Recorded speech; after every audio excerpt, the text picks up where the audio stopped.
to the lounge where the stories climb high. Dr. Rhonda's in the groove where the pages touch the sky. Sip on inspiration, let the moments unwind. Eddie voice the horizon, new tales intertwine. From pen to passion where the art feels divine. Authors vibing together, creativity and time. So pull up your chair, let your spirit align. Horizons off the lounge where words come alive. Welcome to Horizons Off the Lounge.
About to meet the third author, and I'm not gonna waste any time because we have three authors you're gonna meet tonight. So right now, I am bringing to the stage Dr.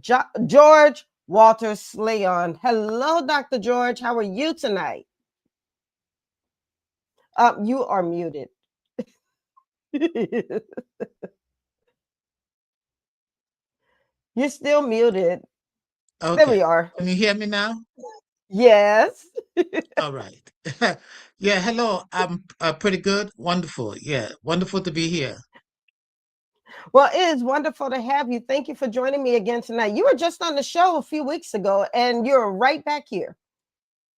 Yeah, it's quite a pleasure to have me on again. And I want to thank you for your interest in my work. I really appreciate it.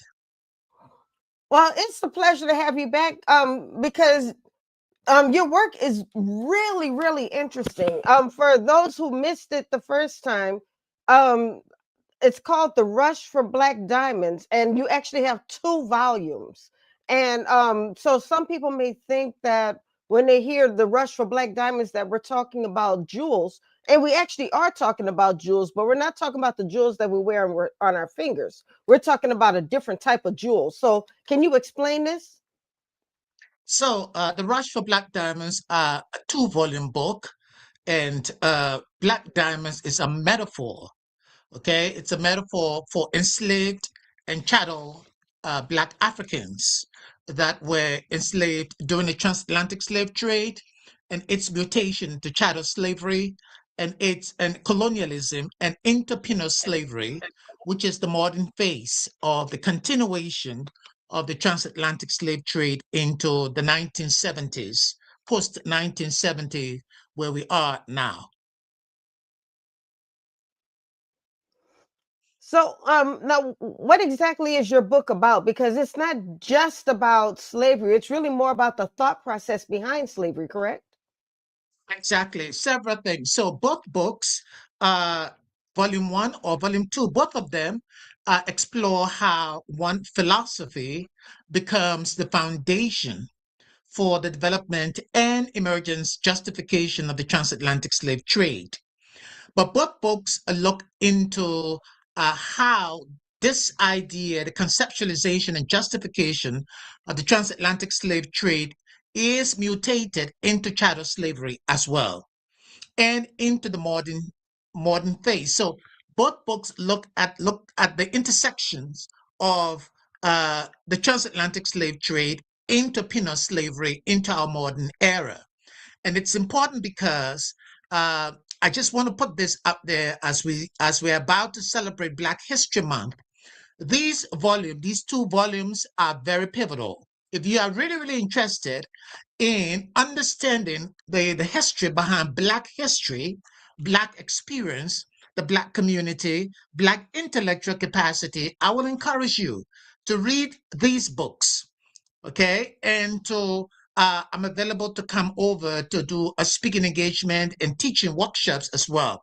But these books are on Amazon. They are absolutely wonderful resources, and people have been purchasing them and promoting them. And as a matter of fact, I'm a fellow at the Center for the Study of Law and Religion at Emory University School of Law.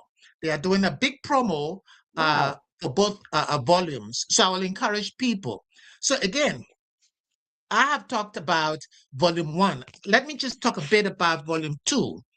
In volume 2, we look at the content, we look at colonialism in the United Kingdom, we look at the 13th Amendment, we look at the Black Codes. What people don't know is that the Black Codes are synonymous to some of the penal policies associated with the modern era. Okay, so what was fundamental to the Black Codes were the fact that Black people had to be legally marginalized, Okay, and then you have Jeffersonian lynching. It talks about lynching. It talks about the new slave masters. So after the end of the Civil War, into Reconstruction, you have the emergence of Jim Crow and the Black Codes.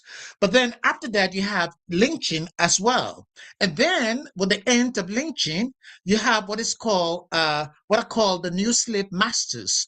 The new slave masters were no longer slave patrol officers. They became the legal system.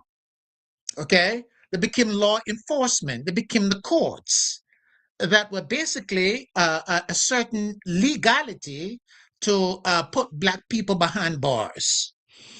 And it goes into what I call white supremacy and the Ku Klux Klan and the emergence of what I call the cult of white supremacy. The cult of white supremacy. Because fundamentally, the cult of white supremacy, what we are dealing with today, is not necessarily about just racism. It's more than racism. It's the ideological continuation of a racial marginalization of people that are Black inherently, which we see today with respect to the dismissal and the binding of Black history, the dismissal of Black intellectual capacity, and all of that. So, but also the book, while it looks at the Black Codes, it looks at some of the genocide that did take place in Africa as well. So when we often talk about the slave trade, we don't talk about the Germans. But just to let you know that the Germans were highly involved in the massacre of Africans as well. So you have the German genocide in Africa, in Namibia. Okay?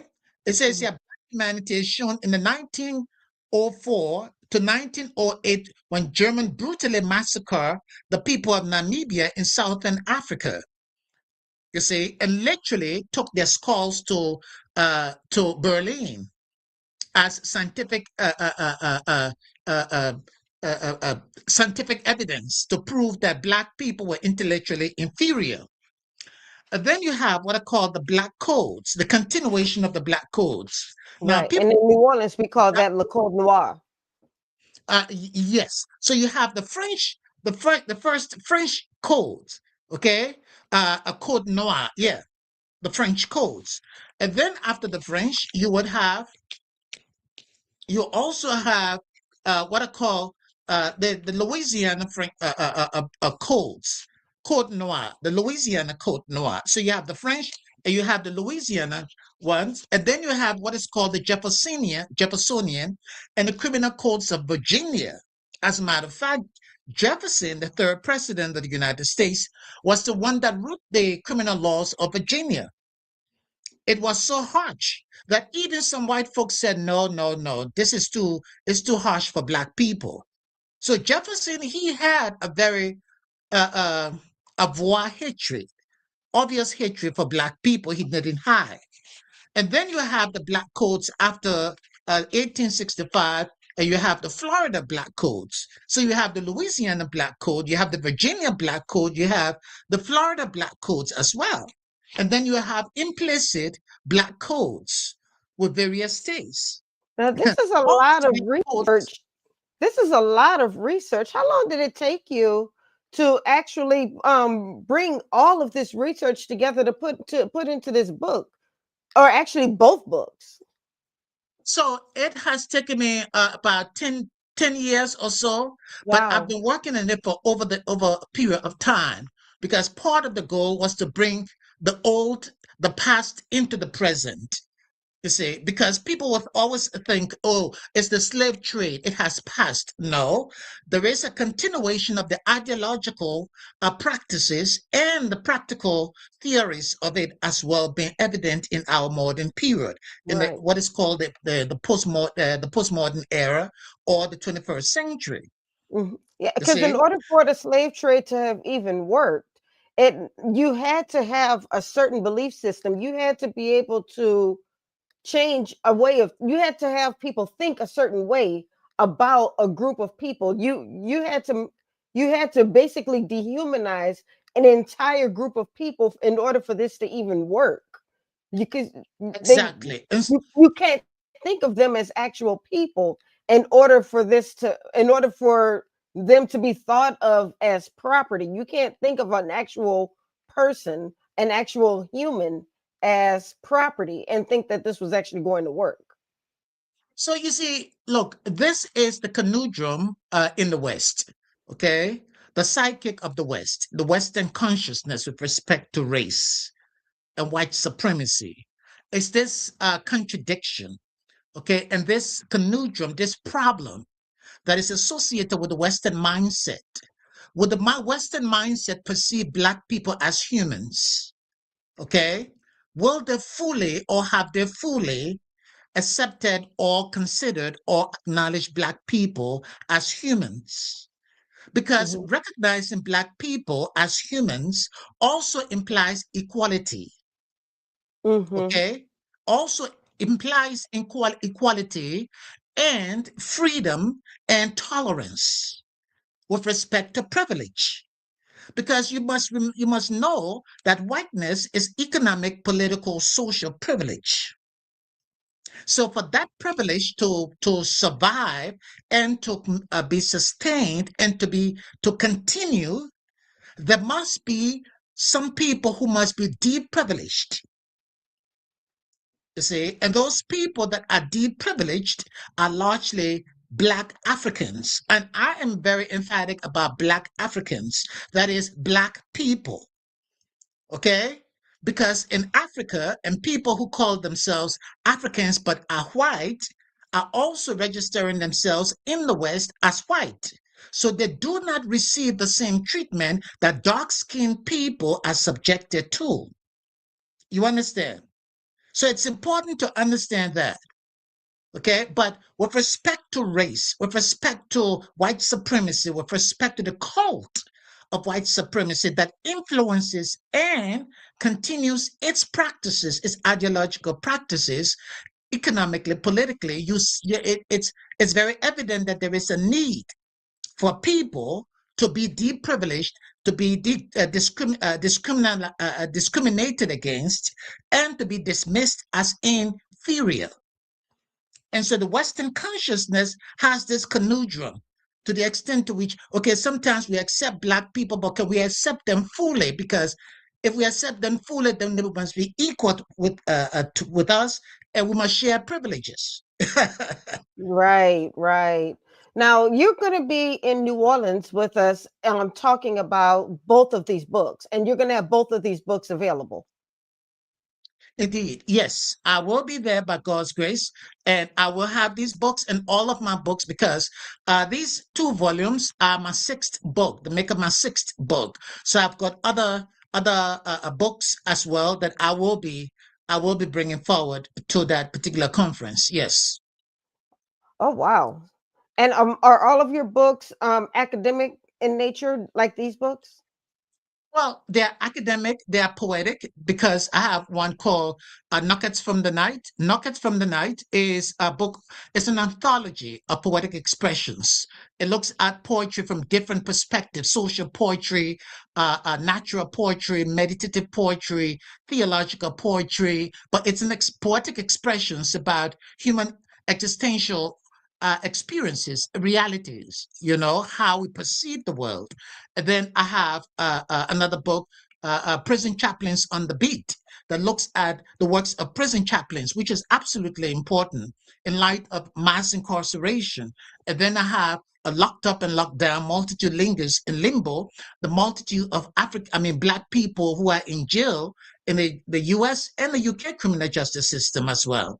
And then I have another one called God in the Name of Jesus Christ that looks at the uniqueness of the Christian claim that Jesus Christ is God and Jesus Christ is associated with the Father, as a unique claim that Christianity makes in relation to other religions as well. Wow. So you are really going to be dropping knowledge in New Orleans, and I cannot wait to see it. I want to thank you for being a part of the 10th annual Black History Month Literary Weekend. It is going to be a time. So for those of you who have been under a rock and you have not heard about the Black History Month Literary Weekend, it is going to be February 19th through the 21st. On the 19th, we'll have a meet and greet where you'll get to meet all of the authors. And then on the 20th, we will have a writer's workshop at, oh, there we go, a writer's workshop at the Algiers Regional Library. Special guest will be Brian W. Smith, who will be teaching a workshop, as well as I will be teaching a workshop. And then special announcement, we'll have special guest Sky Jackson, and we will also be partnering with One Book New Orleans, who will be giving away free copies of Sky Jackson's book. And then we'll be doing breakout sessions with all of our featured authors, including Dr. George. So you will be leaving with all kinds of tools to be able to write, publish, and market your book. Then we will be going over to Barnes & Noble for another book signing. And then later that evening, we'll be having our Black History Month Night of Comedy over at Cafe Istanbul, featuring comedian Steve Brown. We'll also have Nicole Blue, Rod Minger, and it will be hosted by Christopher Columbus. They make up the Greek comedy tour. You do not want to miss this. It is going to be absolutely hilarious. And all of this is happening February 20th. And then on February 21st will be none other than the Ivory and Cream Affair Literary Jazz Brunch. We will have live music. We'll have, of course, a delicious buffet. Our guest speaker will be Councilman Eugene Green, as well as Lisa Aubrey, who is a gifted researcher. We will have all of our featured authors who you will meeting this month as well as next month. It will be at the world famous Zulu Social Aid and Pleasure Club. If you ever want to know anything about the Zulus, there's an amazing Netflix special on that'll tell you all about the Zulus. They're a very, very interesting, majority, predominantly Black Mardi Gras crew in New Orleans. You can learn all about them if you watch this Netflix special. We'll have a silent auction. We'll be awarding our 8th and 9th grade essay contest winners. We'll have door prizes. There will be a cash bar. There are all kinds of things going on. So you definitely want to be at this Ivory and Cream Affair Literary Jazz Brunch. So you definitely need to be at this event. So tickets are available on Eventbrite. So make sure you get your ticket. We want to see you there, but we want you to meet Dr. George. So Dr. George, thank you so much for joining us tonight. Show us your books one more time. That is The Rush of Black Diamonds, volumes 1 and 2. Yeah, and I want to encourage you again. Black History Month is just a couple of weeks away, but get these books. And if you need speakers, any speaker for a Black History Month, just contact me. Go to my website, georgewaltersleyon.com, and we'll be in touch. Or you can reach out to Dr. Rhonda, and she will get in touch and make it happen. Yes, I will. All right. Thank you so much. You have a wonderful evening, Dr. George. God bless you. Bye-bye. God bless you. Thank you. Bye-bye. Mhm. All right, that was Dr. George Walters-Sleyon. We're just going to move right on to our next guest, Mr. Marc A. Beausejour. Hello, Marc. Hey, Rhonda, how are you doing? How are you doing? Wonderful. Thank you for joining me once again. You are no stranger to the Horizons Author Lounge. At all, at all. If I'm not featured, normally I'm in the comment section. Normally I'm supporting. So You I want are, to and I appreciate that. thank you so much. I commend what you do for all of us as authors, giving us a platform to showcase our work and to talk about our books. So thank you for what you do. Thank you. And congratulations once again for being our third place winner of our first For the Culture Book Award.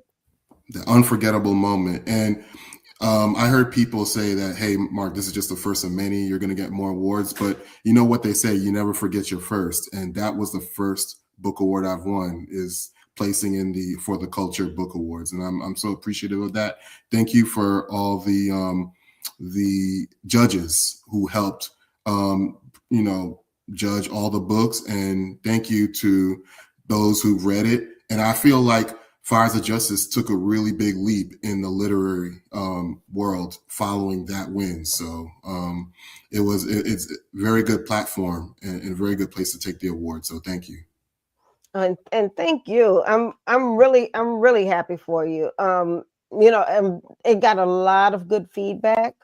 And it just goes to it really shows your growth and your trajectory as an author, because I've watched you. I mean, I've watched you from just when you were commenting in Black Authors Matter TV, as you were watching that, and then just being able to watch you as you were writing, and just the you put into your work. I could tell that there are some authors, we see them just as somebody who just does this as a side hustle. They just think they can tell a good story. Actually put a lot of thought and a lot of creativity and a lot of work behind your writing, and I really love that. And you're always wanting to make the next book better than the last book, and so I commend you for that. Thank you so much. I mean, it's a lot of work, so it is a lot of work. It really is. And this I think this Black History Month event will be your fourth. My fourth. Correct, including the virtual one that we did. The virtual one was my first one back in 2020, I believe. 21. That was my first 21. Yes, 21. Yes. So all the years run together. Time's going by so fast, but yeah, 2020 was my first one, and then of course I went to the one in 2023, and then I didn't go to 2024. Then I went to, of course, the one last year. So this will be my fourth. Yeah. Wow. So thank you for coming back. So we're going to have a good time in New Orleans. I'm glad that you're participating this year. I can't wait. I love New Orleans. I always say it's like a second residence for me, because I was going to New Orleans to participate in the Black Writers Workspace that's presided by Michelle. You did the Black Ink. Black Ink. I'm sorry.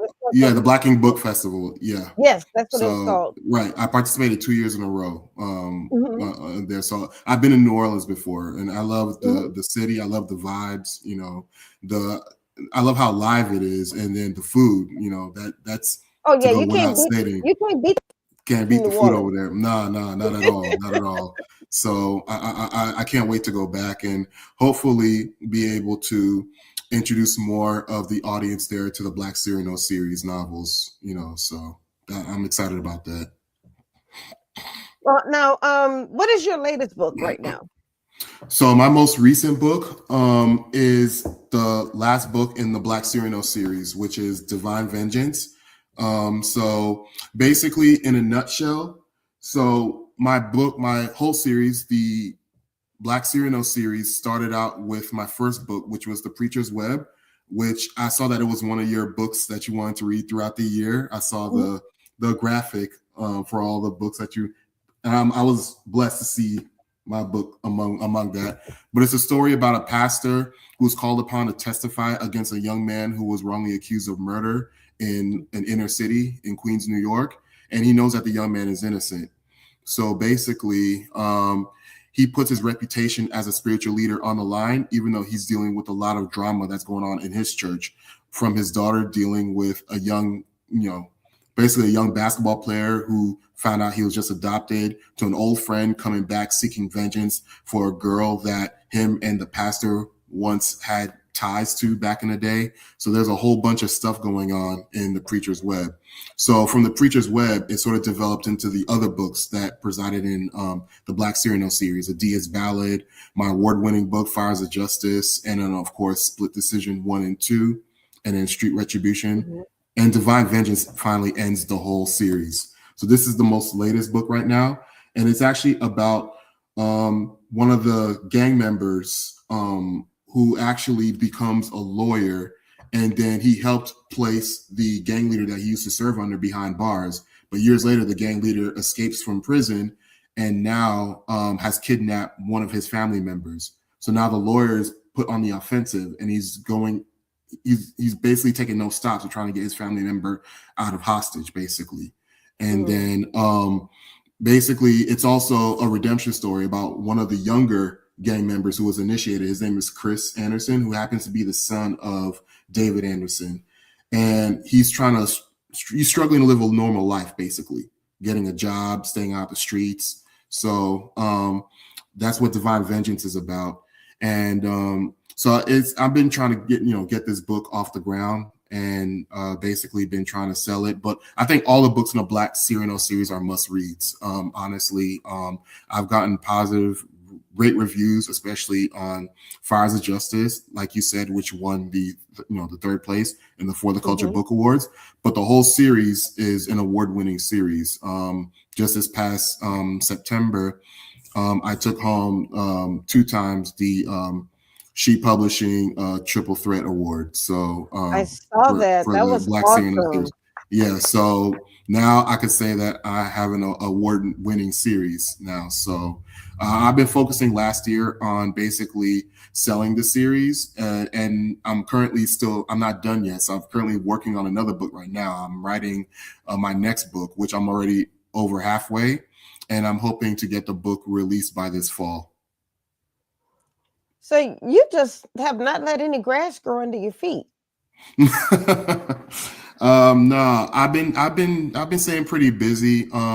Last year was more so sort of like a marketing and award-winning, award-getting year. So it was basically a busy year. So I kind of took a little time off the book, which I normally don't do. I try to get a book out a year. That's been my normal mantra, is to get a book out a year, because between the publishing and the editing and the printing process, it does take a while. So I've been trying to balance a regular day job and then balance my responsibilities at church as a sound technician, and then also all my responsibilities at home with writing. And I've been doing a pretty good job of it. I've been my goal is to try to get a chapter a week done. And I picked it back up, especially since getting a new laptop. You peep the nice screen now, no more fuzz. Everything is all clear now. So, well, you beat me. I still need a new laptop. Well, I got shout out to my family for that, definitely. So they helped me out with that. And because of that, I'm able to continue writing. I actually got finished off another chapter of my new book that I'm working on this morning. So I got finished with another chapter. So I'm moving right along. So I'm very happy. So what is your advice to people? Because there are some people out there who will say, I just don't have time to write. I can't find the time to do it. I have a job. I have responsibilities. I have this. I have that. I don't have time to write. But you have a day job. You are writing. You have books that you're still trying to promote. You're doing a lot of things, but you're still finding time to still crank out the book. So what is your advice to somebody who's still trying to make things happen, but they just can't find the time to do it?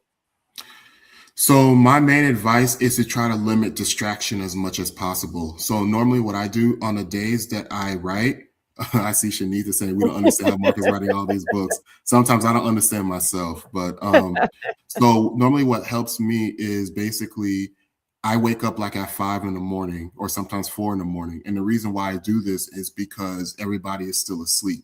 Yes. So everybody's still asleep. So I normally put that hustle on myself when I wake up in the morning and say, okay, nobody's awake. So this is extra time for me to go ahead and grind, go ahead and see if I can get another chapter in. And I've become so far advanced in my writing. In the past, I used to have to, like summarize my books or kind of write little like what I want the next chapter to be. So I sort of have had to do that, but now I could already kind of forecast what the next chapter is going to be up here. So I don't have to write anything or pre-write it. I could just go to my laptop and just pen the next chapter just like that, because the characters are speaking to me. The event is unfolding. So the book is unfolding for me. So my advice to an upcoming writer is to limit distraction. So when I write, I don't have my cell phone around me. I don't have TV around me. I don't stream. I limit myself. I limit myself to the outside so that it could be just me and my thoughts. And when it's just me and my thoughts, I can get a whole lot done, basically. So now everybody has different ways they can do it. Not everybody can keep that same discipline. Sometimes people have different vices or need different things to help them write. But for me, my method's been pretty consistent, and then it's helped because that's how I've been able to crank out these books, because I've been able to sort of limit distraction. Now, if I want to take a rest from writing a chapter, sometimes when I'm a few pages in, I rest for a little bit and I go right back to it, because if to kind of get into distraction will kind of sway you from writing. So that's sort of like what I've been working at. So really it's limit distraction, and then also find out who you're writing for, like what your target audience is. Find out your reason of why you're writing. So when you determine those things, it'll make it much easier, and it'll give you a defined purpose of what you're writing about. See, that's a big one, knowing who you're writing for, because everybody's book is not going to be for everybody. And I know a lot of times people like to say my book is for everybody, and everybody's book is not going to be for everybody. You have an audience, and when you know who you're writing for, it's so much easier to write for that specific audience. Yep. Because when you're writing to that person, it just makes it so much easier. And exactly. And then another thing that you said that I think really hit home is what was it you said? So, oh, look, our people are jumping into the chat. Reborn the book series, reality. Come on, y'all. Yeah, I see Tori there, Michelle there. Shout out to my people. Shout out to all y'all. Come on, hey. But no, something else that you said that really hit home. I'm trying to remember something else that you said. When you were talking about reducing distractions. Yes. Sometimes we do have to kind of get away for a while. Yeah. Like we can't answer the phone every time it rings, or we can't check our phone every time the notifications go off. Exactly. And that's the hardest thing, because when I type, sometimes I hear my phone, I don't have no ringtone, but I hear the buzz, like I hear the vibration, like bzz, bzz. Sometimes I'm tempted, like, man, who is it? But then I'm like, nah, I gotta finish this. So the hardest thing is ignoring that. But no, when you are focused, and then you're trying to get done what you need to get done, you set an agenda for yourself. Okay, I'm gonna finish this chapter by this date, and I'm determined to keep going until I finish. Only when I'm finished, then I'm gonna continue with my day. And when you wake up in the morning, believe me, it works, because when I get a chapter done, I'm done with that, and then now I don't have to worry about being encumbered for the rest of the day. I have the rest of the day to do other things. So I have the whole day ahead of me. So it's a system that works for me. Now everybody is different, Now, here's the thing. When I get close to the finish line, like when I know I'm about to finish, sometimes I might take a work day to finish the chapter just so I don't let it linger, because that's just me. When I know that I'm close to the finish line, I'm going to run right through it. I'm not going to take my time to get there, So that's what I did in my last couple of books. So, but it's worked. It's a system that's worked. And that's my advice to all my new authors out there. Well, I hope you share this advice at the writers' workshop that we have on February 20th, because this is some great advice a lot of those attendees are going to need for themselves this is stuff they need to walk away with.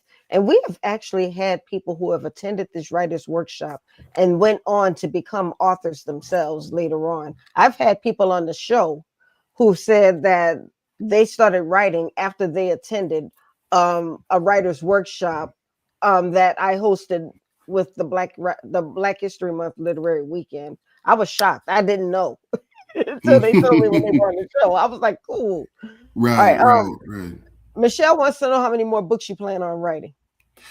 Man, that's tough because I haven't really thought about it. So I'm working on one right now. I'm more than halfway done with this book right here. So my projected time to actually finish writing it is going to be around March or April. And the reason why is because after the Black History Month Literary Weekend, I have another event the next Saturday at my local bookstore, which is called the Crazy Book Lady Bookstore in Ackworth, Georgia. So I'm going to be part of her cast of Black authors. She's also doing a Black History Month event at her bookstore as well. So I'm also going to take part in that. So the Black Cyrano series will be in Ackworth. And then in April, God willing, I'm going to be at Conyers, Georgia for the Conyers Book Festival. So I got some things coming up. So like I said, I'm trying to balance finishing the book and then still doing those events and then also publish. So I'm thinking March, April, I'm going to finish writing and then I'm going to have it edited so that we can start the publishing process. So, congratulations, Mark. I am super proud of you. Thank you. But to answer Michelle, a book a year. So it's still going to be a book a year. I don't know where that'll end up. I guess until I run out of ideas, because I still think there's so many more stories to write. There's so many more people to inspire. And then I still have a goal that I still want to do, which is to write children's books.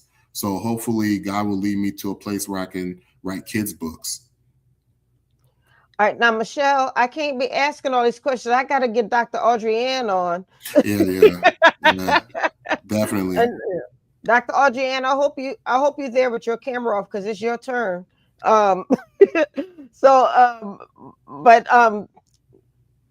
Mark, once again, thank you.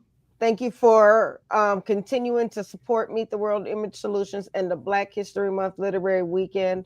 I am proud of all you've accomplished. Thank you so much. Yeah. But can I answer Michelle's question right quick? Make it snappy. She wanted to know what my biggest accomplishment. This was up to date. Oh. This was winning the Triple Play Award. She already knows. All right. So shout out to she. As we transition into the next author, as we transition into the next author, I think it's only right that I know last week we announced the winners, or not the winners, but the top 5 of the For the Culture Book Awards, the second edition. I'm gonna show you guys once again who the winners are. We have shout out to Shamara and Royce. They're 2 of the 5 finalists in the this year. Yes. So shout out to them. Yes. So as we transition from Mark to Dr. AudreyAnn, I'm going to go ahead and show the video of the top 5 of this year's For the Culture Book Awards. They will be announced. The winners will be announced on February 1st, and they will be awarded at the Ivory and Cream Affair Literary Jazz Brunch on February 21st during the Black History Month Literary Weekend. So thank you, Mark. Once again, I will see you in New Orleans next month. See you. Can't wait. All right.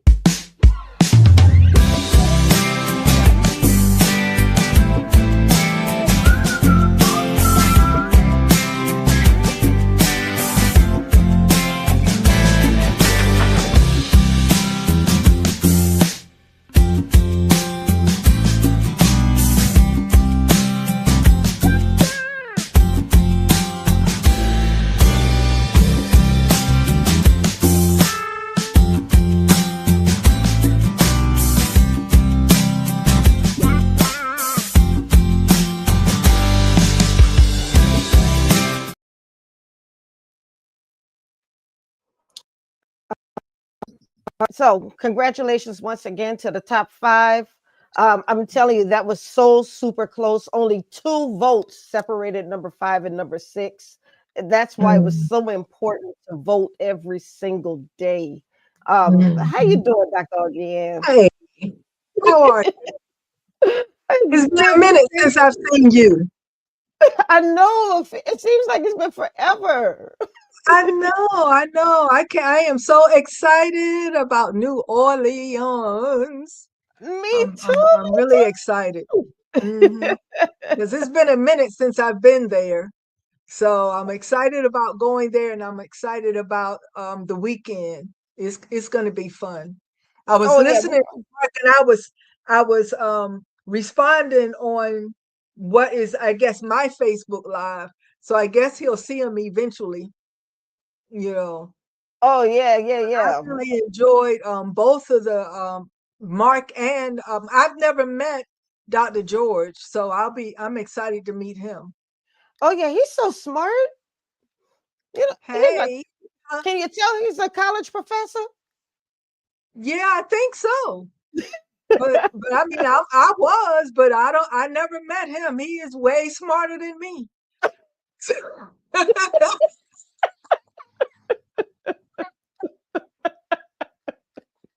So how you Oh my doing? goodness.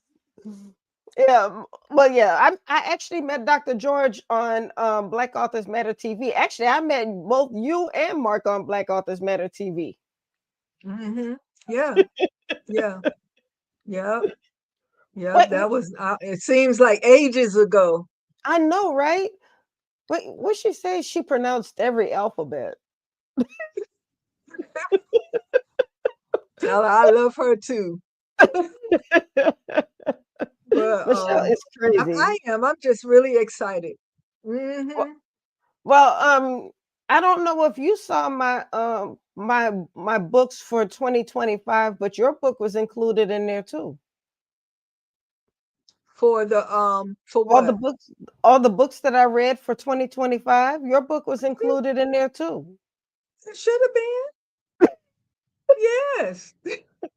You Ah, read all three of you read all three of these, yes. you know, especially this one. I Oh yeah, I can't hear definitely you. read that one. Yeah. I said I Hmm. definitely read that one. Hmm. But yeah, but yeah, I really love the last one though. Wait, you gotta hold that one up because Jacqueline did that cover. Yes. She did both of these. Oh, okay. I didn't Ja- realize she did that one. yeah. She did Jane's both journey. of these. She did both of these, and a young friend of mine that I knew her when she was born, literally. Oh She wow. did this cover for me. And she did my state of affairs covers. Yeah, but yeah, Oh, Jacqueline did both of these. Awesome yeah. job. Awesome She did. job. Yeah, she Mm, did a beautiful job. Jacqueline has been doing her thing. She's been busy. yeah. Yeah. Yeah, Yeah. and She she's still has. busy. She has a whole new book Yeah. coming out Yeah. and a She has books, and magazine. then the album, and then yeah. She too busy for me. And me, I thought I was busy. She busier than me. I was like, Yeah. how's anybody busier than me? She's big. Hmm. But she gets it done though. She She does. gets She it done. does. So that's what's important. Mm. Hmm. Now, what have you been having going on, ma'am? Well, I literally took a break because I wrote this book last year. Mm-hmm. Well, I originally wrote it for our Renaissance. Yeah, for a Um, new Renaissance. Let me see. yeah, I had. Oh, here it is. yeah. Yeah. I originally wrote it for that, Mm-hmm. and then Mm-hmm. I just upgraded it a lot, and then put it out as an individual book in 24. And then in 25, I wrote both of these, you know, Okay. book two, no, book two and book three, you know. Mm-hmm. And I did an anthology with Jacqueline, Dr. Jacqueline, and I did an anthology with another young lady, Regina Robinson. So I decided to take a break. So I haven't started back writing yet. Oh, that was writing. That was writing you did last year. Huh? That was writing that you did last year. I know, but I'm saying for 26. I And took 26 just started a couple weeks ago. You I know, but did. but I decided to take a break because my head was hurting, you know. But I mean, I've written 9 books, We and authors are too hard on ourselves. I mean, yeah, 2026 just started like what's today? 12 days two, ago. And we're 12. already talking about we haven't started writing yet. Well, I'm proud of Mark. So, but yeah, I have some things in my mind, but I just decided I would take myself a little break and work on some other things, because I like to craft. So for Yes. the holidays, I did some crafting, and I'm working on some workshops and things for my counseling, and for the coaching. So I've been keeping busy. Yeah. I actually want to write another book because I hadn't written a book in a while since I wrote my I book. was going to say you just wrote a book. I wrote this. I wrote the story for this book, but then I hadn't written a full book in a while until I wrote the holiday novella. Yeah. Um, Hmm. Surprise Swipe Right. Yeah, and that was a good book. So Thank who you. you need to get that, hold it up again so they can see it. Yes, that was a good book. I really enjoyed reading that book. Yeah, Thank so you. you all need Yeah, to get it. I enjoyed writing the book. When you actually have fun writing the book, Yeah, that's when you're having a good time. Now, I want to write another yeah, book, but I don't know what I want to write about just yet. So I yeah, haven't rushed into the process yet, but I figured I would yeah, take time to think about it. I'm going to let Black History Month pass, and then after Black History Month, I'll figure out what I want to write. And yeah. then That's what I'm probably thinking in about March, too. yeah, in March, I'll Hmm. go ahead and start writing something else because I think I want to write something else. And I Yeah, figure March is a good hmm, time to start something. yeah. I And think I'll, I I'll think figure out what that's I want to write. yeah. But I was listening to Mark, and he was talking about his schedule, and he's quite disciplined, much more than me. But I really did agree with a lot of what he said, because as authors, we do have, like you said, we have a tendency to beat ourselves up, Yes. and we have a tendency to stress ourselves out, Yes. and so I'm learning not to do either one of those things. I'm learning not to do that. I've written 9 of my own books, 9 fiction books. Mm-hmm.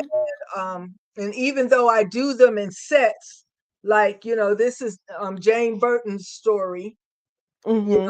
and Jane was she started out as just a little girl not being loved by anybody. And And I'm telling you, you got so many compliments on that story. I think so many people were touched by Jane's story. yeah, I loved writing her. And then even in here, where she started learning how to love herself, and so by me being a psychologist, all my books are fiction, but at the same time, I'm wanting people to understand that we have to learn how to love ourselves Yeah. before we can expect other people to love us. Yes, And absolutely. when we learn how to love ourselves, then we learn that it's not important if other people love us or not. It's not, yes, we want friends, yes, we want people, that's the human thing, but we don't need them to live. We just only need Jesus to live, you Amen. know and so I wanted Jane, and Jane wrote her book. I'm good at that. I'm good at letting the characters write their own stories. And Mm-hmm. so Jane learned how to love herself so that she could teach her children how to love themselves. And then when she learned that, then Silver Moon, you know, And I love when she picked up the phone and said, "I love you." mm. Yes. So And she was like, "Why did I I'm huh? do?" When she picked up the phone and said, "I love you," and then she was like, "Why did I do that?" Yeah, what did I do? It's like if it had been a movie, if it had been a movie, she would have said, she would have said that, picked up the phone, I love you, hang up the phone, and then hit herself in the head. She was like, "Have you lost your mind?" It's so That was so I know cute. I know everybody's out there is like, it's this crazy woman Dr. Rhonda picked up. But I tell you, I love writing my books. I love reading my books. I love my characters. And that's why I think that my books do what they do. Now, am I a New York bestseller? Not yet. Maybe tomorrow. But yeah, maybe tomorrow. But it makes my heart feel so wonderful that people love reading my books. Yes. Yes. Because before I met you, I wasn't even considering writing a book until I wrote that book, Saved by Grace. That's how I met you. And the only reason I wrote that book is because one of my good friends challenged me to write it. Mm. And so, but I'm glad she did. And every time I see her, I hug her because I'm glad she did, because yeah, somebody said they're going to be a New York bestseller too. We're all going to be So New York bestsellers. What we need to do is this whole little mastermind, and we are gonna support each other into New York Times bestseller yes, status. yes, We yes, can we can that's do what this we have to together. do. We can That's do what, this just together support and help each each other. other. Yes. Just support each other right up there, Mm-hmm. and they're going to be Mm-hmm. saying, how did we miss all of this? I'm telling you, that's the way it happens. A lot of Mhm. these authors, they support each other. Mhm. When somebody has a new release, everybody gets behind and supports that new release. When Exactly. Yeah, and whenever something wonderful happens, they all get behind and they Yeah. support that wonderful thing. We need to do that for Yes. each other. So, Yeah. Yeah. we can do this for each other. Yeah. We don't have to compete. Mm-mm. There are enough readers out there for us all not to compete with each other. We can support each other Yeah. and help each other and share with each other. So Right. I And really and believe we we can don't do write. this. Yeah, we don't write the same types, Right. like None of us your write the writing. same. Your type of writing is different than mine. Our type of writing is different than Mark's or different than Dr. George, and so there is no way we can fall on top of each other. But we Right. can definitely support, and that's what I like doing. I like supporting. You know, and when we were in, because I think I missed, since I started doing the Black History weekend.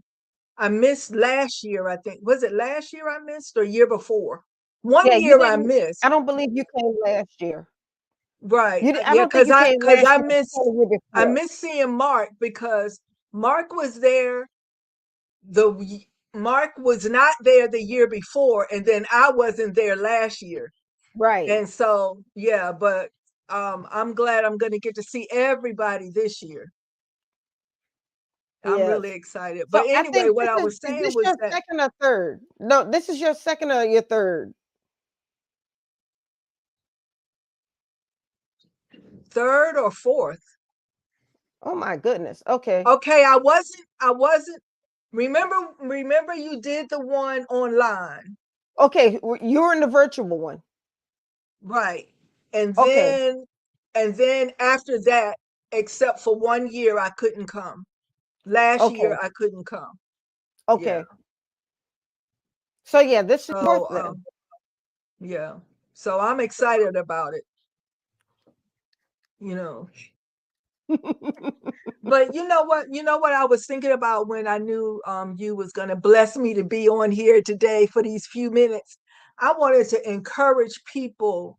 You know, you have no idea how many times people have come up to me in the last since I've been writing, and they have come up to me and said, you know, I have a book I want to write.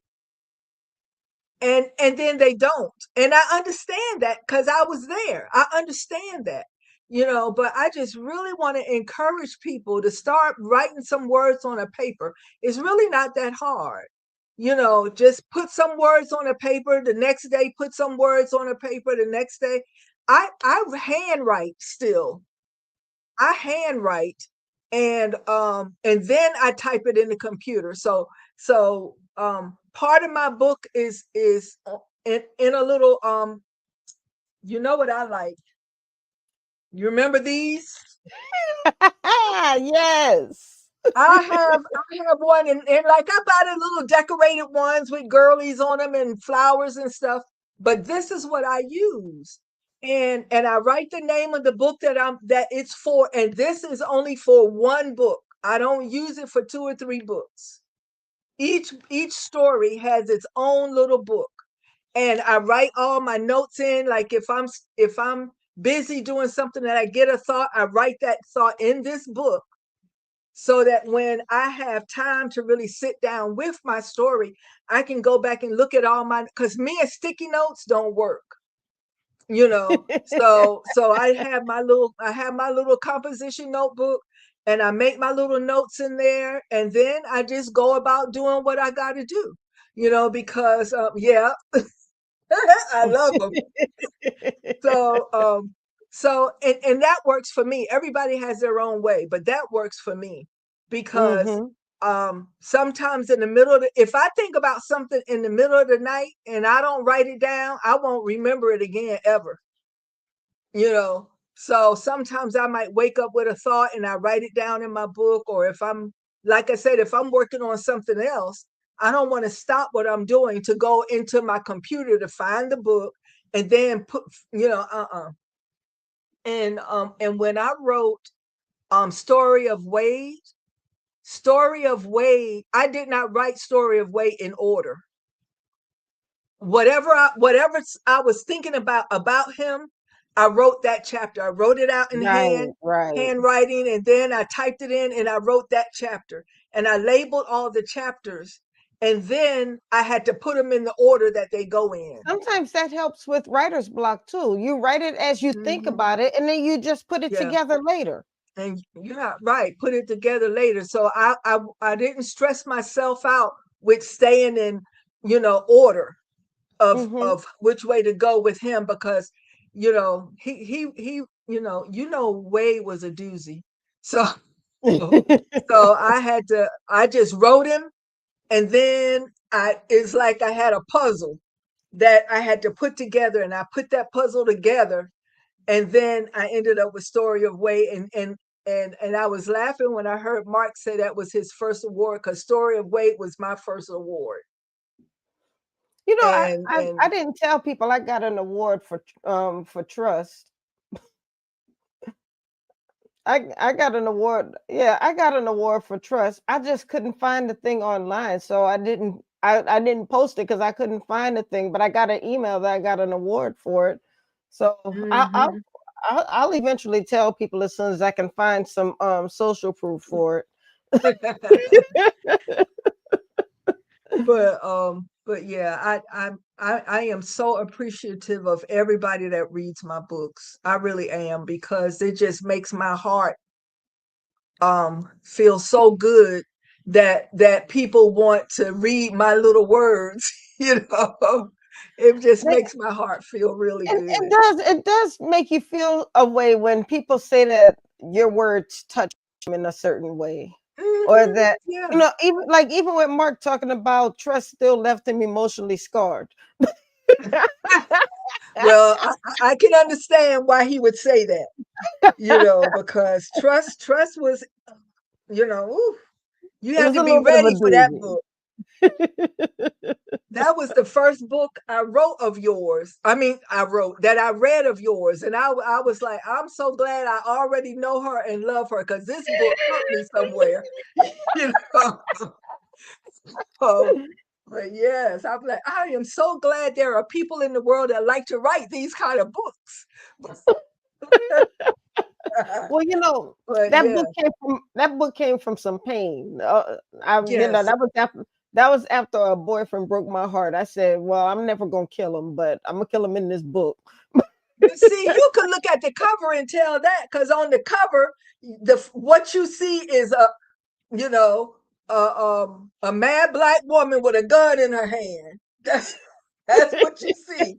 And I'm like, okay, what happened to make her write this book? You know? Yeah, but you know, it didn't happen the way it happened in the book. But I said, you know what? I'm gonna kill him in this Yeah, book. yeah, yeah.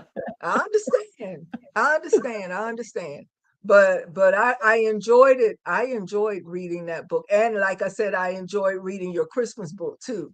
Yeah. I she was I kept saying just pick one. Which one you gonna pick? Come on now. You know, but I really enjoyed following her journey. I really enjoyed it, and you know, I'm not going to tell the story because y'all need to really buy that book. It might be after Christmas, Oh, but you can read that book anytime. It's a good yeah. book. Yeah. This was my first time writing a holiday book. I'm like, do you still promote holiday books when it's the holidays? I'm gonna tell I you, don't know. I will promote my book. I don't care if it's Easter, 4th of July. I don't. It don't matter. Just promote the book. You get Okay. with all the rest of your books. Okay. Well, I'll still promote it. Yeah. Mhm. Okay. Might as well. Yeah, Well, girl, we might gotta as get off well. of here. It's after 8 o'clock. I know, I know. You know, we get on here and we get to gabbing, but Well, I'm what just books really do you? glad, huh? No, I was just saying, what books are you bringing to New Orleans? I'm gonna bring one or two of all of them, but I'm definitely gonna bring the last three. You know, my Okay. Jane Burton books. I'm Okay. definitely bringing these. You know, I know that I'm gonna start back on my Saved by Grace series. So I'm gonna bring Saved by Grace and Story of Wade because that's when I do start writing again, that's I'm gonna start on those series. Because you know, in Story of Wade, Wade had a daughter he never knew about. Mm. And so I think I want to start another book, you know, having something to do with that, I think. I don't know. But I know it's going to be in that series. Yeah, and I think we also have to remind people that you don't live in New Orleans. I know I had to keep reminding I don't live myself. far, just 12 hours. Yeah, your stories have a New Orleans adjacent. Well, I'm coming to New Orleans. There we I'll go. be there in February, you know.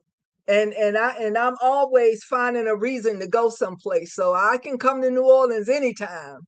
There we go. There we go. And Hmm. and Dr. AudreyAnn has a love for New Orleans. I do. I do. I spent almost 2 years of my naval career in New Orleans, and I loved every minute of it. That's right. I And how sure long were you did. in the Navy? 20, 22 and a half years. 22 and a half years. Mm-hmm. Yeah, Beautiful. 22 and a half years. Yeah, And so I was y'all are looking talking to at two veterans. this year I would have been retired third, wait a minute. I retired in 1996. Oh wow. So I retired in 1996. So that's 2006, 2016. Yeah, 30 years. October of this year, I would have been retired 30 years. Wow. Yeah, Wow. yeah. I retired in 2017. Hmm. Yeah.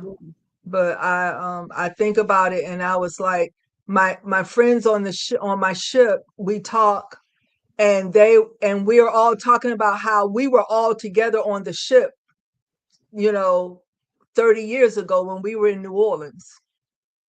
And it's Wow. like, my goodness, you don't even think about how fast the time has gone by, It does go you by know. fast. But I'm just glad God has preserved me to see this day, you know, that I'm just glad about that, you know. So, you know what? I know I'm holding you up. But anyway, thank you so much for having me on here, and I love you. And And I I am love you looking too. forward to coming to New Orleans. And I'm looking forward to having you. Thank you so much for being on the show. Thank you for being a part of the Black History Month Literary Weekend. And thank you for just always supporting. I appreciate you and I love you so much. All All right. right. See you soon. All right. You have a wonderful night. Bye. All right. You too. Good night. Good night.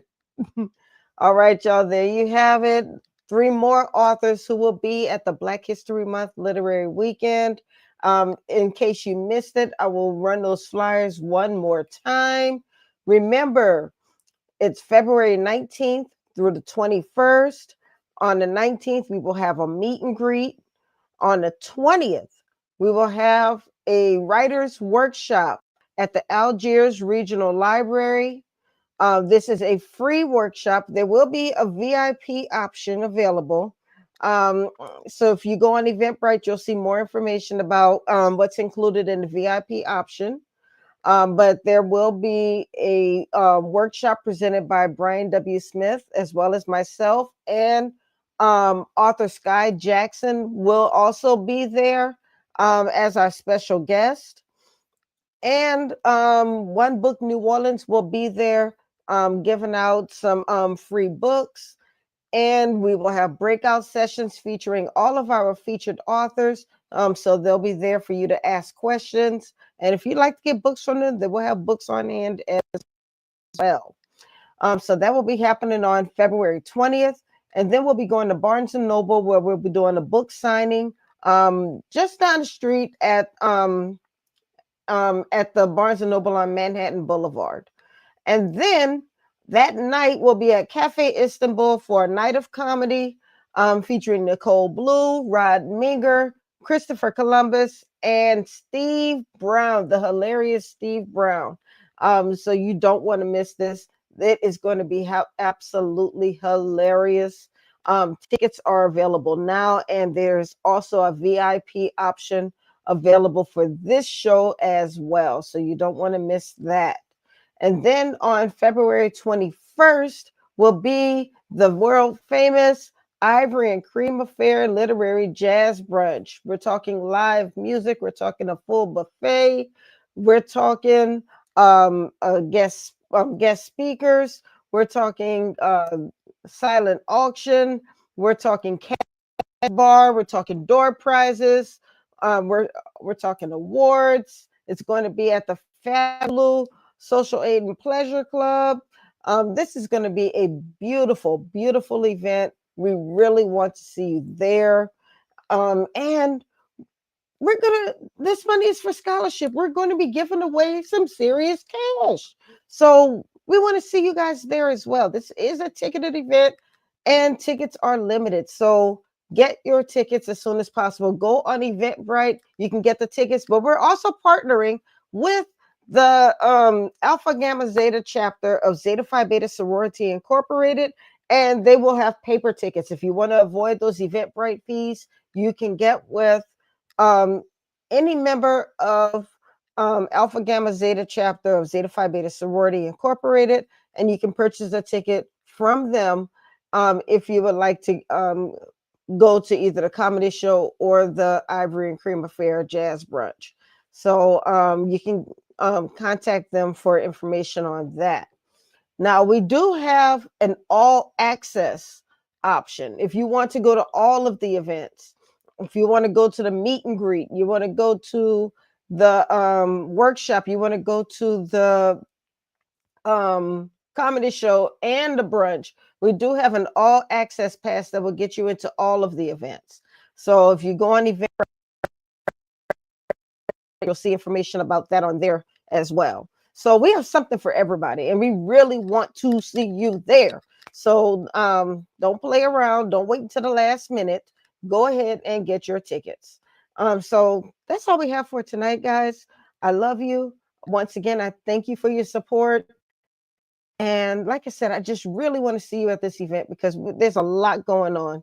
And yes, J16 on deck, baby. Yes, yes, yes. Oh, and by the way, I just want to say a blanket because I'm not going to be on for every Founders Day. I just want to say happy Founders Day to all the January babies. I'm just going to say that, but I'm not going to be on for January 16th. So happy Founders Day to the ladies of Zeta Phi Beta Sorority Incorporated, in case you're watching this on January 16th. I love you. Z5, love you. All right, that's all I have. I'll see you all next week for another episode of the Horizons Author Lounge, where you will meet more of our featured authors, because we do have more. And tomorrow night, I will see you on Black Authors Matter TV on the National Black Book Festival Facebook page.